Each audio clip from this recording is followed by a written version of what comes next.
Hello, and welcome to Sonic Stories, a series dedicated to combining the different canons of the Sonic the Hedgehog universe to create one cohesive story.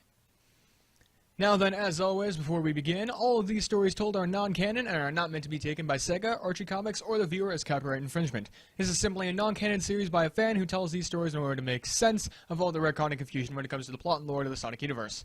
That said, by combining canons of the games, comics, and shows, the creator of this video is creating a story of what the most likely story would be regarding the topic of each video. Please support the official Sonic the Hedgehog releases and enjoy the video.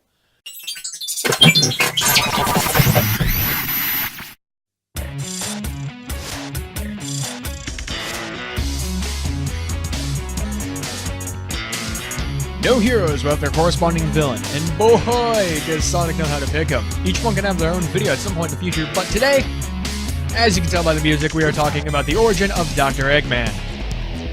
Now then, just a brief note here, I will be talking about Eggman in the sense of as we know him in the US, as he was always known as Eggman in Japan. There's not much story there, so we will be going with a US-centered story. Now then, continuing forward, unfortunately we don't know that much about his early life as a child, but I'll do my best to explain the good doctor as well as the members of his family. Our story begins with Egghead's grandfather, Gerald Robotnik, and his wife, Matilda Vesquerez, a woman so mysterious that we don't even have a picture of her, nor do we know how she died. What we do know is that these two had a pair of children by the names of Geraldo and Bertha Robotnik. Again, we have no pictures or video of them, nor do we know a whole lot about them. That said, we know that Geraldo had a kid with Meredith Sanders. She was named Maria Robotnik. You know. For all the people on the planet. Sayonara, Shadow. Yeah, that girl. We know that her parents died and she went in to live off with Gerald until they both died in the Mobian year of 3185 on the Space Colony Ark. Believe me, this will all make sense later. Now then, Bertha Robotnik ended up with Ivo Kintobar, and they had a pair of children together. The first of which was Colin Kintobar in the Mobian year of 3184, and then his little brother Julian Kintobar in the Mobian year of 3189. The two of them took very different life directions, with Colin heading into law practice and Julian becoming a scientist who just so happened to be an expert in magitech. In other words, he could build machines capable of reproducing the effects of magical spells. Colin ended up marrying Miriam Day and had a son that they named Colin Kintobar Jr. in the Mobian year of 3206. However, Miriam died giving birth. Jr. was commonly referred to by the family as Snively due to his treacherous nature. Shortly after the Great War between the Mobian and Overlander races began, Julian was forced to become a weapons developer. However, his experiments were ruled as too evil and morally wrong, and his own brother Colin sentenced him to 10 years in prison. But Julian escaped before his total capture. He was found by none other than Jules and Chuck Hedgehog, who took him in and nursed him back to health before taking him before King Maximilian Acorn. After some talk, Julian was made a tactician, and he worked alongside Chuck on some tech they thought could prove useful, including the prototype roboticizer. After a few years of work, Julian was promoted to a warlord of the Kingdom of Acorn, and he led battles on the front lines.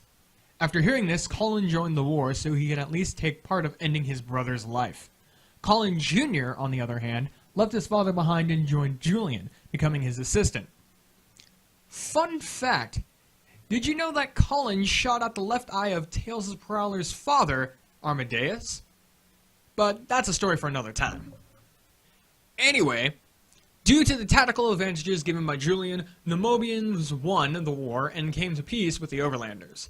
That said, the peace didn't last long, and Julian and Colin Jr. betrayed the Kingdom of Acorn, taking the names of Dr. Ivor Robotnik and Snively Robotnik. They eventually took over Mobotropolis, reforming it into Robotropolis, and began a campaign for world domination. As for Colin Kintobar, he left the planet and ended up remarrying to an Angela Hopkins, who also died giving birth to Colin's second child, Hope Kintobar, in the Mobian year of 3221. She did eventually return to the planet, however Colin did not, dying from the strains of life in space in the Mobian year of 3235. Now then, I'm going to warn you right now, the rest of this video is about to get really confusing, so you have been warned. Okay, here we go. Basically, Dr. Robotnik gets killed in the blast of his own weapon, the Ultimate Annihilator, which was reprogrammed by Snively to only target Robotnik's DNA. The UA kills by separating all the atoms of biological matter. Keep this fact in mind. Snively then tries to take the Empire for himself, which ends up backfiring, and he ends up in prison. We then learn that Robotnik actually kept his mind synced up with the computer, so he technically didn't die. That said, he was still considered dead in the Mobian year of 3235. Huh. Interesting coincidence.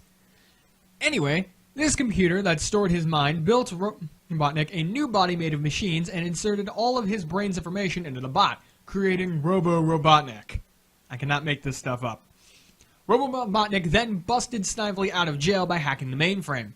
Snively then led the prisoners in a new army that gets taken down by the freedom fighters. However, before Snively is recaptured, he is then grabbed by Robo-Robotnik first, who then uses Snively to reverse the effects of the UA and recombine all the biological matter that made up his old body.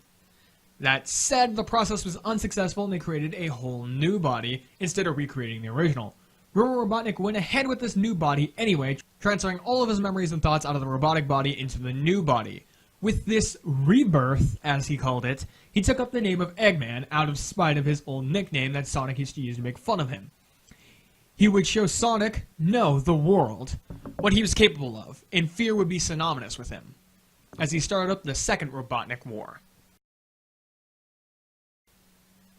Hey guys, TeamManDude991 here. Thank you so much for watching the video. If you've enjoyed, please make sure to hit that subscribe button, and if you're already subscribed, or you just subscribed, make sure to hit that little bell so you can be notified whenever the heck I upload a new video. I try to upload a new video every week, so that's fun there. Also, if you've enjoyed the video, make sure to leave a like and maybe comment your thoughts on the series. You guys responded so well last time by not leaving any comments. So, I want to see comments, I want to see your guys' thoughts and such, but I was impressed by the amount of views we were able to gain up in just a week. So, that was really interesting to me, and I think that this is something that could easily go far. Anyways, again, this is non-canon, so all of this is just meant for fun and a little bit of story bit. But, hey, what are you going to do when you're a guy who sits on his computer for most of the day and makes YouTube videos, right? Anyways, speaking on that matter, if you want to help me continue to be able to make these videos, then why not go support my Patreon page? You can find the link to it in description below, which is Patreon/TeamManDude991. You don't have to, it's an optional choice, but if you guys do support my Patreon, then it helps support the show's creation in the first place. Furthermore, I also have a second Patreon page down there, which is for the book that I'm writing. That's labeled as patreon.com/neoxsarecki. And it's an interesting concept that I have laid out down over there. I tried getting a video or headed for it, but it's taking a really long time because of stupid stuff that I don't want to get into in this video. But other than that, I think we're practically good here. So then, until next time, this is TeamManDude991, signing out.